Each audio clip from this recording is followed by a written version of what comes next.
पाठ 20 विराम चिन्ह। रोहन, उदास क्यों हो बेटा? पिताजी, मैंने प्रतियोगिता के लिए एक लेख लिखा, परंतु मुझे प्रतियोगिता के लिए नहीं चुना गया। अपना लेख दिखाओ। रोहन, लेख तो तुमने ठीक लिखा, परंतु विराम चिन्ह का प्रयोग ठीक से नहीं किया। आओ मैं तुम्हें विराम चिन्ह के बारे में बताता हूँ। विराम चिन्ह मौखिक भाषा में अर्थ अभिव्यक्ति के लिए प्रयोग किए जाने वाले चिन्ह विराम चिन्ह कहलाते हैं। विराम चिन्ह निम्नलिखित होते हैं।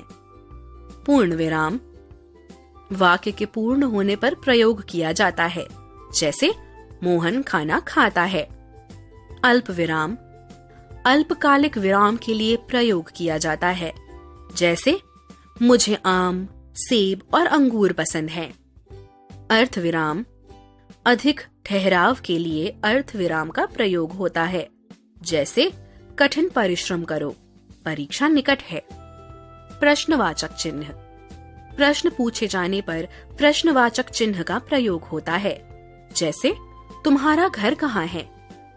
विस्मयादिबोधक चिन्ह हर्ष, शोक, घृणा, आश्चर्य आदि भाव प्रकट करने के लिए विस्मयादिबोधक चिन्ह का प्रयोग किया जाता है, जैसे वाह क्या खाना बना है।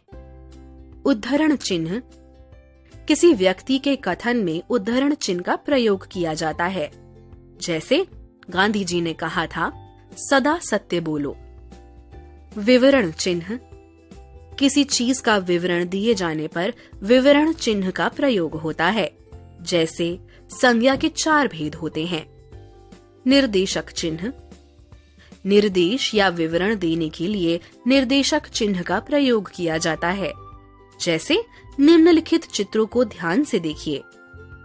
योजक या विभाजक चिन्ह शब्दों को जोड़ने के लिए योजक या विभाजन चिन्ह का प्रयोग किया जाता है, जैसे मैंने उसे बार बार बुलाया।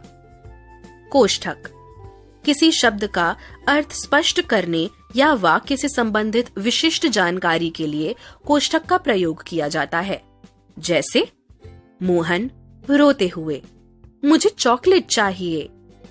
त्रुटिपूरक चिन्ह गलती से किसी शब्द के छूट जाने पर त्रुटिपूरक चिन्ह लगाकर ऊपर लिख दिया जाता है, जैसे रोहन कल घर जाएगा।